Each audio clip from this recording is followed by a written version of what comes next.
We're going to be watching the slides and not me this morning, so I'm standing on the side. Is this working? Okay. All right, good. We can turn all the lights out, thanks.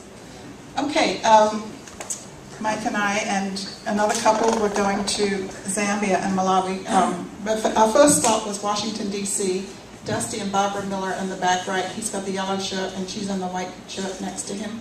They went with us on the trip. And we went to Zambia and Malawi. You can see they're pointed out there. Zambia is in orange. Malawi is a little country, a long country in yellow. We went to Zambia first. When we arrived, Dr. Nyumbu greeted us at the airport, and we found this map of Zambia on the floor, which was very convenient because he was able to point out to us where all the churches were. So everybody's standing on a church right now. Mike's standing on 2 churches, and X marks the spot where we were. We were in Lusaka, the capital, and they have 4 churches there. So we worked with the children in those 4 churches.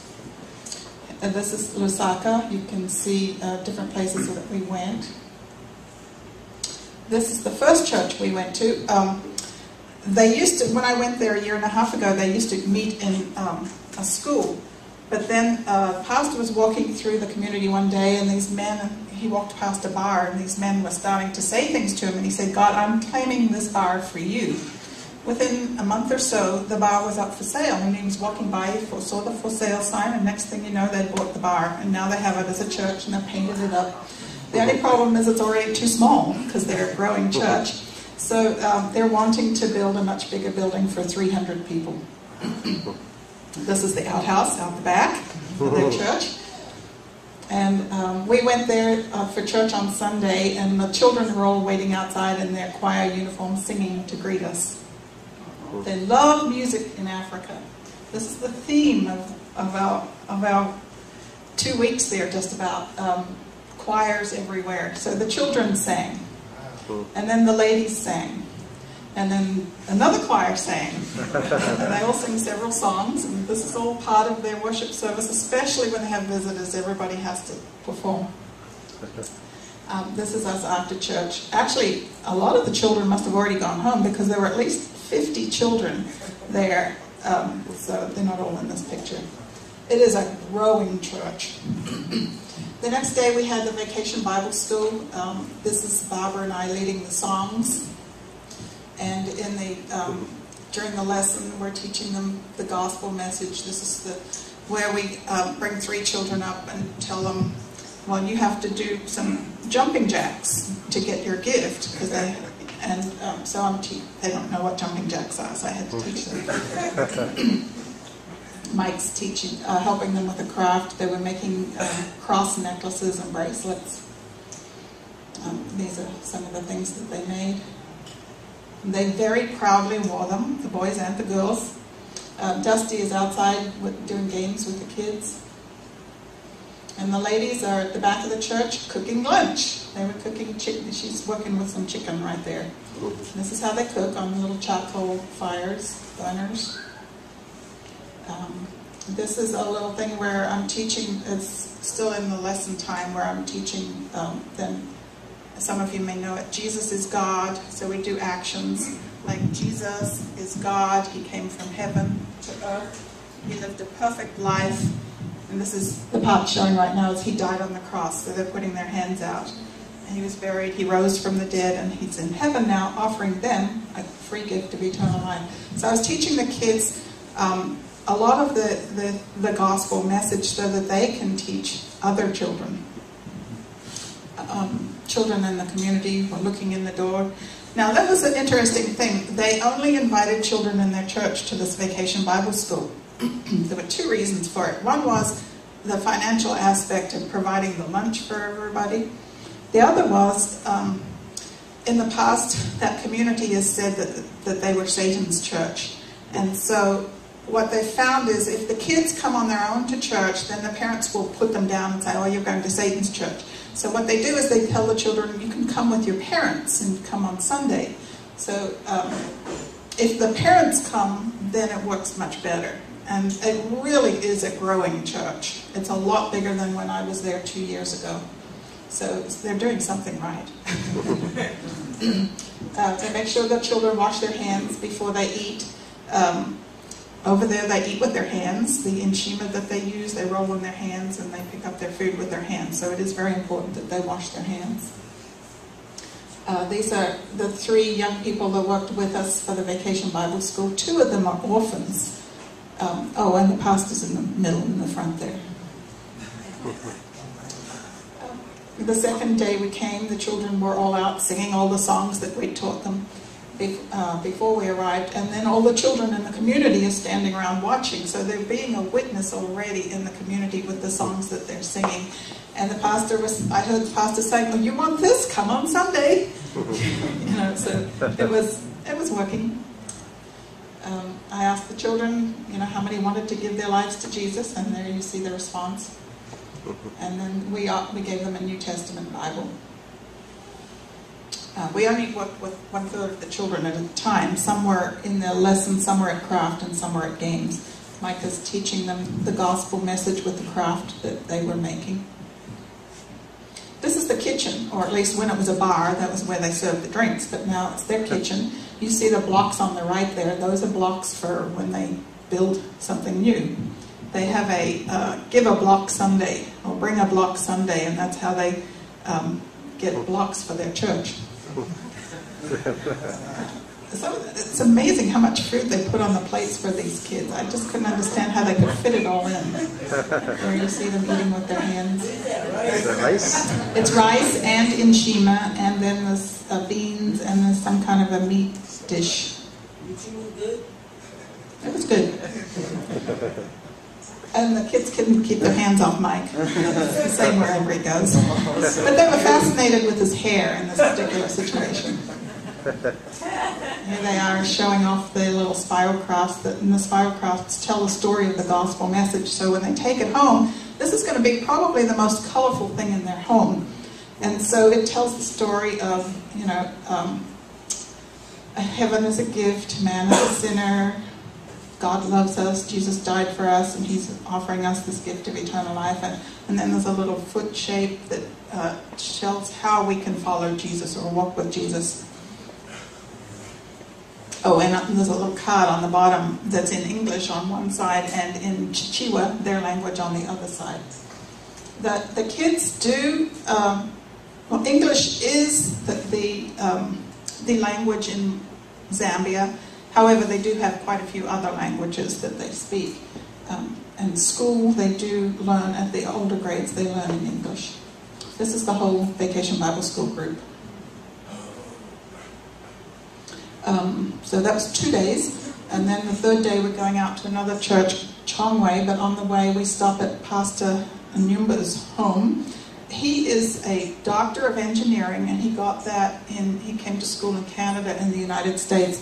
His wife is a doctor, a medical doctor. So they are far richer than anybody else in that community, and they have a very nice home. We stopped there to get instructions for something. And then we get off the main road, and now we're going out to the church in Chongwei. And this particular church has bought some land that they're hoping to build a church on, but in the meantime, they meet at a school. And the school is owned by a church member, and so she lets them use the facility.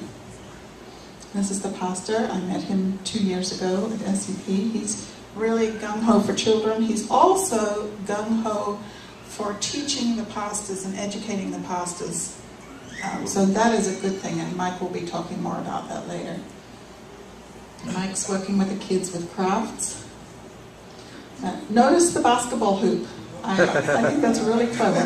Wow. They're doing game time right there.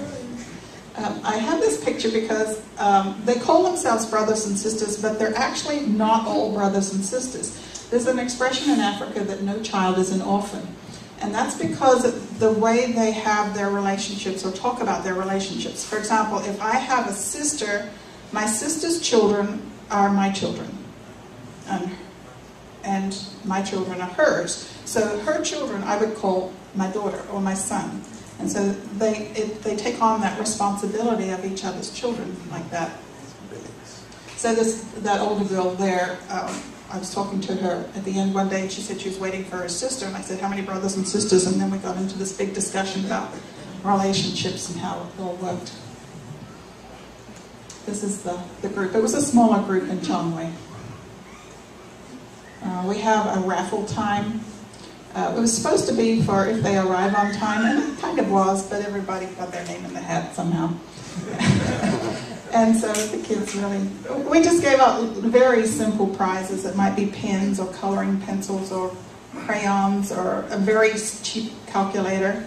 I got them for 25 cents at the Target sale one time. But they were good. Just little prizes, and the kids were delighted with them. Washing hands again. Wow, look how dirty that water got. And they just used that cup to pour the clean water on. Okay, now we're going to some land that the Church of Zambia owns, and they're hoping to build a conference center here. They do have their annual convention there in August every year, so they were due to have that about a week after we left.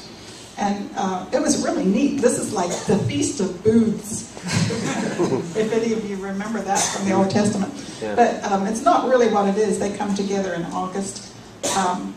But if you go to the next slide, you'll see how they make these. This is the caretaker, and he digs this little hole. The next one will show how they put the sticks in.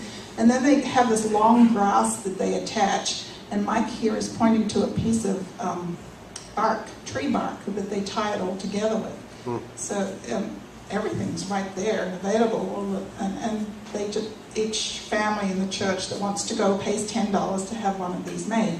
So they have this little hut that they can sleep in, and they stay there for 4 days. So there was this big lineup of little huts. They don't have their roofs on yet, but it was neat. Can't quite see this very well, but this is a kitchen area, and there's 4 different areas. They just have sides and a roof for shade, and each church gets their own little area for cooking their food. This is a bathroom. And so it's a little bit private, and you walk through this area and around, and then inside you see where they can take a shower.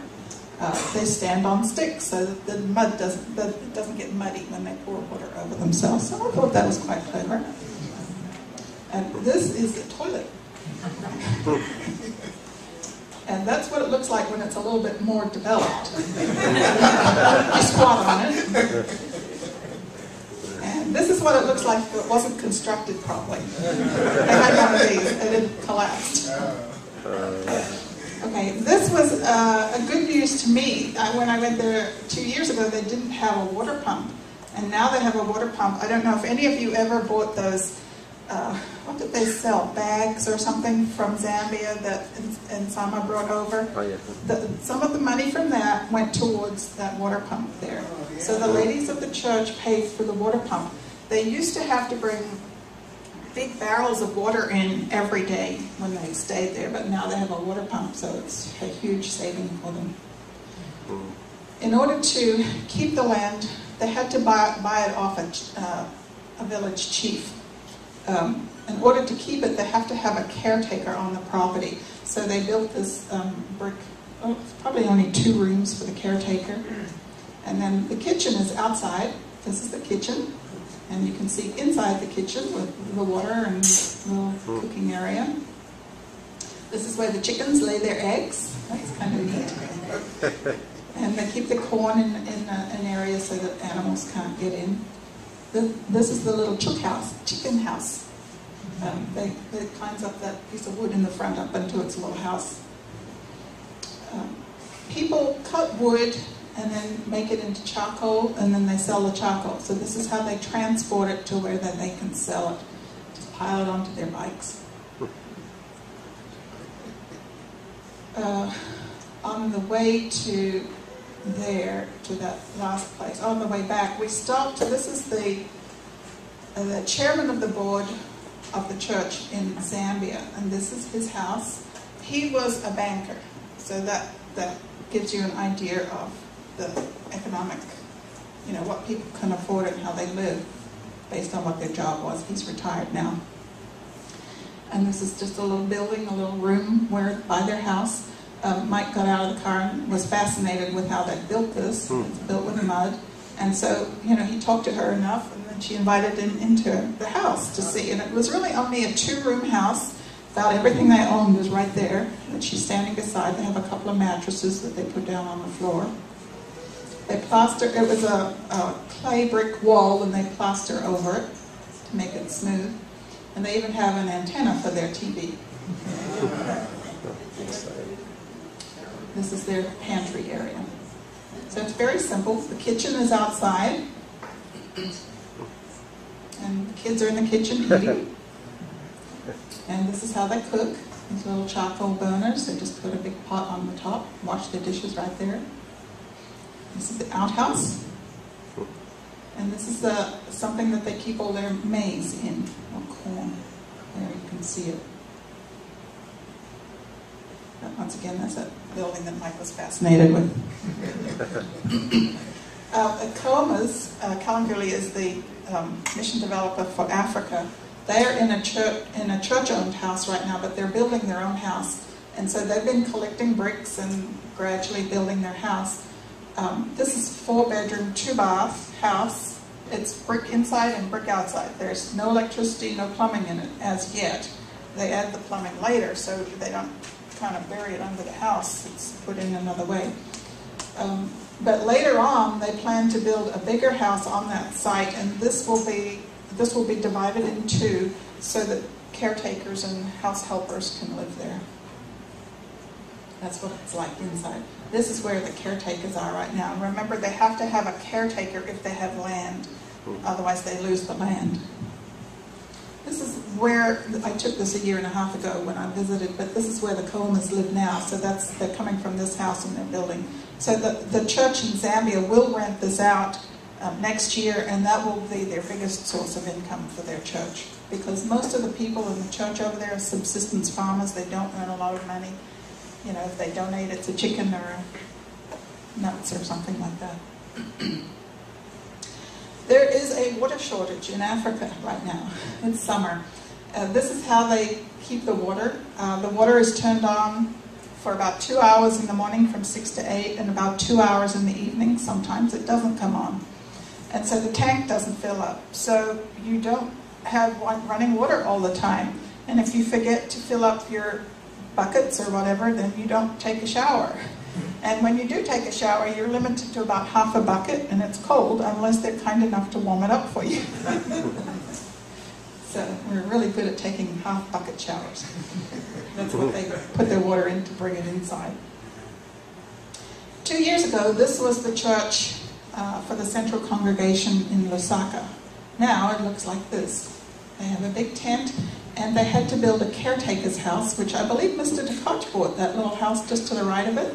He paid for that to be built. So they made some progress. This is the pastor there. And this is the outhouse there. You have to move the door to cover for privacy. And they're already got their savings account. These blocks are going to be what they build their new church with. So they're collecting blocks already. This is the Vacation Bible School. We're singing with the kids. Some of you who have been to Bahamas may recognize the song Making Melodies in Your Heart, in My Heart, and that's the thumbs up. And some of you were kind enough to record this for me so that we could take it with us, and that song was a huge success over there. We learned it in Bahamas. Mike's doing a craft with some of the kids there. Dusty's out rounding all the kids up for games at the same time. And I'm in teaching, with a translator, we're teaching, this is the point in the lesson where they have to make a decision. Are they going to follow Jesus or follow their own way? So we're doing it with a skid. They're going to follow Jesus. And these are the spiral crafts. Once again, you saw them earlier. This is where I bring some of the kids up and I have them show the other kids the actions to whatever they say or the actions to the songs. I get them involved. As part of it, they learn, after they've given their life to Christ, now what? And that is walking with Jesus. We have a little foot that we hang on that spiral. And I've done actions with just about everything else because they're learning through songs, they're learning through skits, they're learning through actions that they do at the same time as words. So here we added in, we walk with Jesus by, and then we have actions. We read our Bible, we pray. We worship God with our bodies. That's through how we live. We go to church and fellowship with other Christians, and we tell others about Jesus. So those are actions that we do to teach them what they can do now. Once again, Mike is surrounded by kids.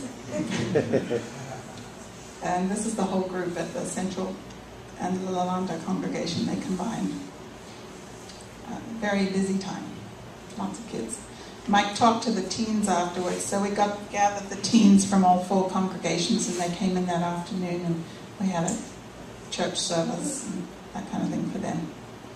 And so all the kids piled into the van to go back to the other church area. Okay, so now we're going from Zambia on the left over to Malawi on the right, and we're going to go to 3 congregations up the top. One of those marks is where we stayed. And then later, at the end of the week, Mike and I go down to Blantyre, to the church down there. So these are Central Lolongwe is where we stayed, and then we drove an hour or so every day to get to these different places. Money in Malawi is interesting because the largest bill is a 500, and there's well, you have a stack about that thick, which represents about $1,000, and we had to give them over $1,000 for all of VBS activity and food and everything. So they had this huge stack of money, and we went to the ATM, and we could only get 20,000 out at a time. So we're going in this food, shoving it in our pocket, getting some more, shoving it in our pocket. You can't fit that much in your wallet, you know. Over here, you can get a $100 bill, but they have a whole wad for $100. Okay, so that first afternoon that we arrived in Malawi, Dusty and Barbara left to go down to Mozambique because they have a child that they sponsor there. So they went to visit him. We worked with the pastors and tried to teach them what we would be teaching. And at first they were a little bit reluctant, but after a while they started having fun, and they made the craft, and we keep going. And we made balloon hats for them. Keep going. This is the church in the south, Kabanga. Mike will talk later about the bricks. When we arrived, there weren't many kids there, and the ladies and the kids all started singing, because that's what they do when you get there. They start singing, but not long afterwards the kids arrived. And the adults all stayed. This is something that happened throughout the whole trip. All the adults stayed to learn as well, which was really interesting. Took me a bit off guard because I didn't have enough supplies for everybody. But anyway, it all worked out. Mike's teaching the craft again. I'm teaching the lesson. And kids start coming in from outside the community and watching and seeing what's going on. It's getting crowded. You know, they'll come for a slice of bread. It's kind of different. I mean, nobody would come here for a slice of bread to come to church. But they knew we would have food, and so they came. And so a slice of bread is what they bought, you know, and teaching as well. This lady, that's my story, she came for a slice of bread. And here's the pastor's wife giving out bread to people. Because they don't normally have it. They're just, we need to go through this a little bit faster, Mike, because we're going to run out of time here. So we'll just go through that one. The ladies at the end, they're dancing because it's the end. You dance at the beginning and sing, and you dance and sing at the end. And then they gave us a gift of what they called ground nuts. They're peanuts. They're peanuts, yeah. And this is the whole group.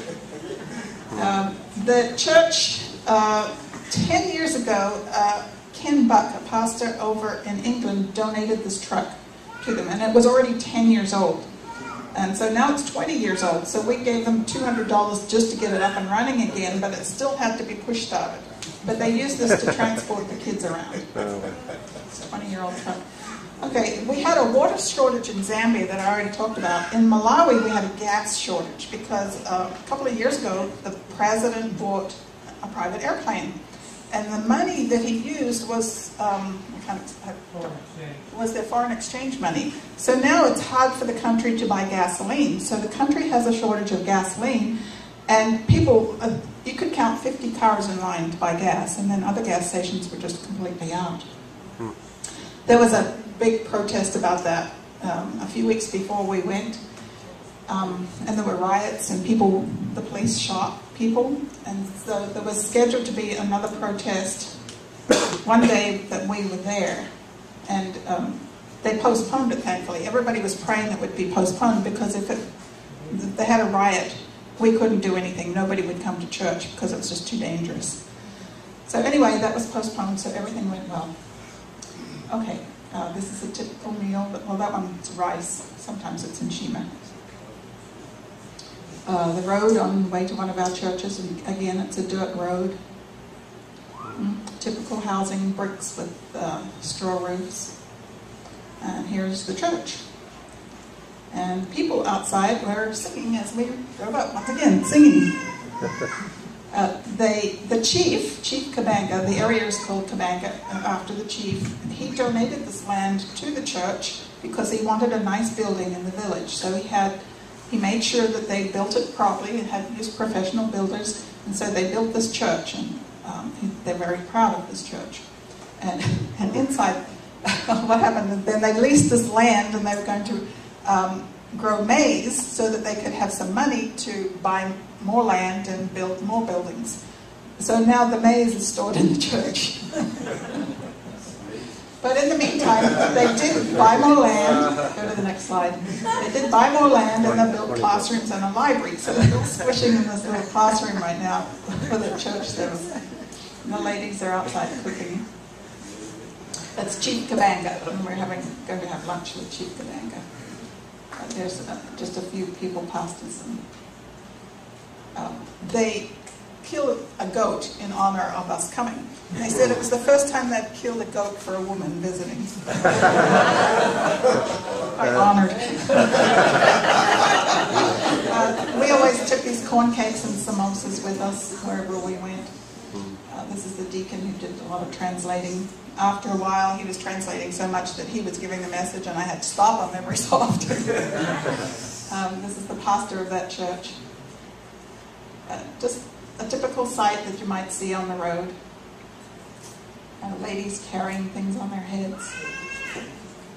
People transporting on bicycles. These are the kids, once again, welcoming us as we arrive, singing. And then there were speeches. There's always speeches and songs. Big part of it all. Okay, Mike's working with the craft again. Kids are playing. This is the library that they've got books donated for. Having lunch with the chief. This time it's the chief's brother, who's also the big chief. He's the chief of chiefs in that community, so he's also Chief Kabanga. That's him up beside Mike. It's the kids lining up for lunch and getting their bread. Chief Kabanga, I made him a balloon hat. Kids are singing. It's time to go. The kids sing. The ladies sing. They give speeches. They give us a chicken. They give us beans. They give us ground nuts and eggs. And we give them books. And they have more speeches. Chief Kabanga had a speech. And then Mike was asked to give a speech. And then we give out all their crafts. And we give a little, an envelope with scripture pencils and balls and candy and erasers and things like that. And then there's all these kids from the villages that have come. We give out candy to 92 more kids. And then we make balloon hats for 92 more kids. And then, because they were thinking there would be this protest and more riots, the church up in Mazusa, which is northern Malawi, the kids from there didn't come down. So they came a day late once they found out all that had been postponed. So they decided that instead of them going home after only one day, we would keep them one more day and take them to the next place. We were having the Vacation Bible School. So they all piled in the back of the truck, and we took them back to Pastor Nkosi's house to stay the night. And then the next morning, we had them for breakfast. Now, this was just a big adventure just for them to come the 4 or 5 hours down to this village where we had the Vacation Bible School. But now, they're coming to a lodge for breakfast, and they're eating eggs that have been fried in oil. They don't have oil to fry their eggs. This is a huge thing. They usually eat with their hands, and they did so well with their knives and forks. I think they'd had a lot of training before they got there. but this was just a really big deal for them. And here they are piled in the back of the truck, and we're going off to Zambia, which is a refugee camp now. We have a church out there. It's very typical to see fires on the side of the road. They're burning the grass so that there'll be new growth. It also gets rid of the ticks.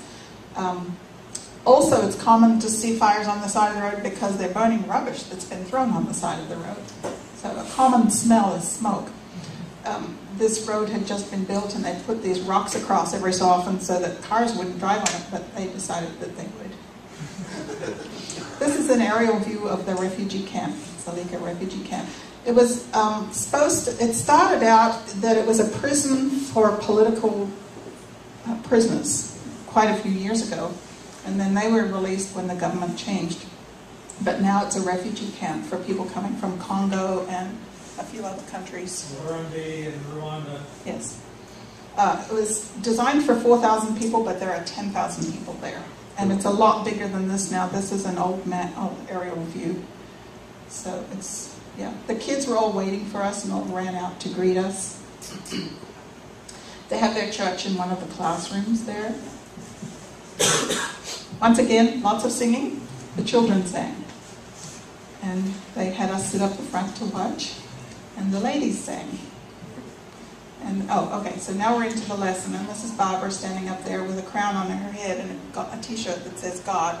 Because, you know, part of the script that they learn is Jesus is God. He came from heaven to earth. So Barbara takes off the crown and puts on a little t-shirt that says man over top. So Jesus is now man and God. He's got both t-shirts on.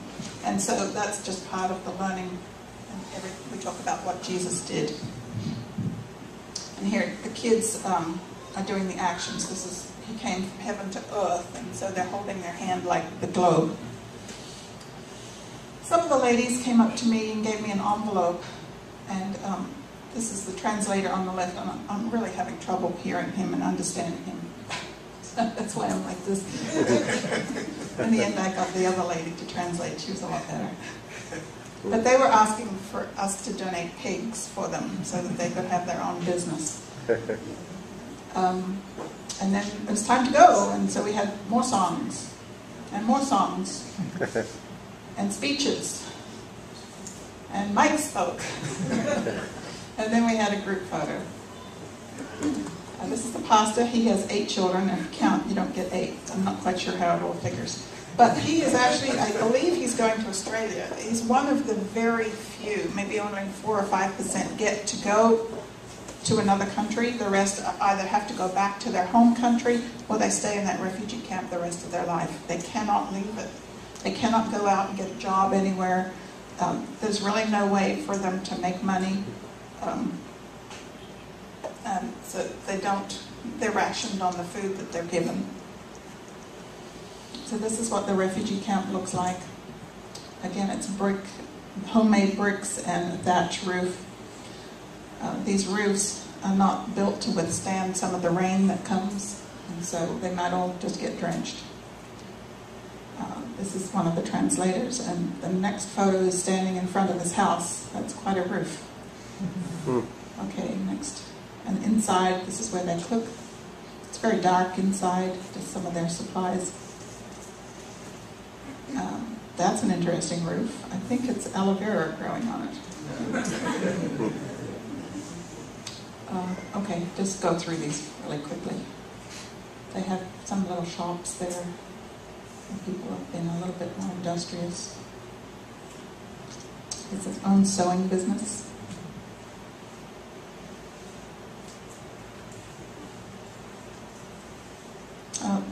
Now we're going down to Blantyre to visit the church down there. We didn't originally have that on the plan, but they really wanted us to grow, and so we had to go.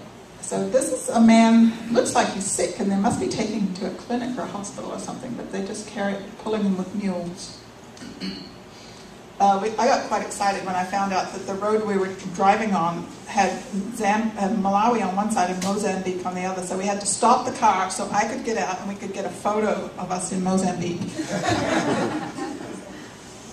Yeah, and they just surround you and try to sell things to you. Okay. This is Pastor Kunji's wife. She bought some things, but that wasn't enough. They wanted to sell her some more. We're following her to the car. So you see the ladies carry babies on their back and food on their heads or water on their heads. And this is just a village on the way. Lots of people walking. There's not a lot of cars, so you see a lot of people on the roads walking. This is Blantyre, which is the financial capital of Malawi, so the buildings are a little more different. The market there. Ladies are paid to sweep up the trash on the side of the road and burn it. This is the church in Blantyre. They have a school there. Mike will tell you more about that, so we'll just quickly go through this. All these pictures of the school. It's a very nice school compared to the rest of the country and the way things are. It's very clean and well taken care of. That's the principal's house that they built for him. This is church now. The lady's singing. Mike speaking, has a translator. And this is the church group after church. Just standing around with a few of the pastors. And we went and visited one of the churches there where they're hoping to build a conference center. And this is the church that they have there. This picture I took for Abel and David. This is a drums. You can see they've got little ball caps down the bottom there. That's their drum in their church. Drum set. Okay. And that's just some of the pastors again. Okay, last photo. It's Dusty and Barbara on the left, Mike and I, and Pastor Nkosi, who was the one that I worked with from Malawi. Okay, so now Mike has some